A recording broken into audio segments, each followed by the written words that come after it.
मु विनोद कुमार पंडा श्रीगुंडीचा आध्यात्मिक ट्रस्ट उपाध्यक्ष अच्छी ट्रस्ट दीर्घ 21 वर्ष है पुरी रे श्री जगन्नाथ संस्कृति एवं तांकर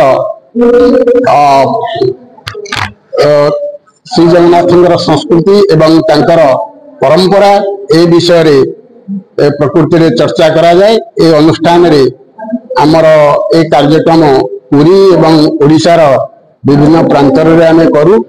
श्री जगन्नाथ भावधारा नहीं ए कार्यक्रम अनुष्ठित हुए एवं ए अनुष्ठान तरफ रथ यात्रा एवं अन्यान्य पर्वपर्वाणी मानक विशिष्ट कार्यक्रम ग्रहण करा जाए एवं प्रति बहुत दिन धरिकी आमे आमर राजधानी भुवनेश्वर रे श्रीगुंडीचा आध्यात्मिक पुस्तक मेला अनुष्ठान करी आसलु। वर्षे 2 वर्ष है आम बंद करूँ। आगामी दिन में पुणी ए कार्यक्रम में आरंभ हम। ये बहु बुद्धिजीवी आम राज्य तथा राज्य बाहर आम ग्रहण उपस्थित हुए ए कार्यक्रम में अंशग्रहण करती। आध्यात्मिक कार्यक्रम सहित आमर अनुष्ठान रे अन्य सेवा कार्य चले। आज आलोचना चक्र मुख्य विषय वस्तु हूँ श्री जगन्नाथ नीलाद्रि महोदय अष्टमी एवं श्री जगन्नाथ ये आलोचना चक्र रे। कारण आज दिन रे महाप्रभु यही श्रीक्षेत्र रे ब्रह्मा प्रतिष्ठा करथिले।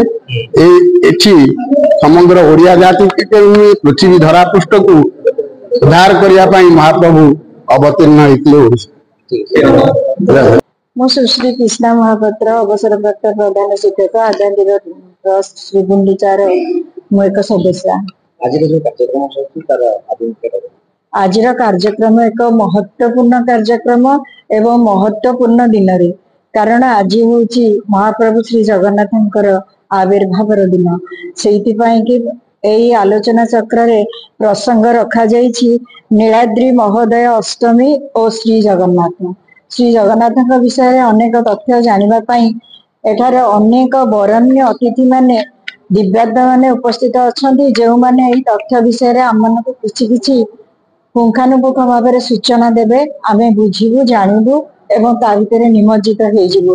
कारण जगन्नाथ होउचंदी आमर आराध्य कोटि ओडियार से मौड़मणि कोटि कैवल्यनाथ रत्नगिरी नीलगिरी रत्नवेदी उपरे अधिष्ठित प्रभु श्री जगन्नाथंकर आविर्भाव एवं उपस्थिति तांकर आशीर्वाद से सब तथ्य गुड़िक आम शुणु। ता केतेक किंवदंती लोककथा पुराण एवं अनेक गवेषणात्मक तथ्य भितर संग्रह करी बा ग्रहण करी गवेषक माने आम निकट में उपस्थापन करेंगे। तेणु आज दिन टी महत्वपूर्ण दिन होइतिबारु श्रीगुंडीचा आध्यात्मिक ट्रस्ट पक्षरु तार संपादक श्रीजुत लक्ष्मीनारायण पट्टनायक यार सुंदर सुव्यवस्था करिसेंती।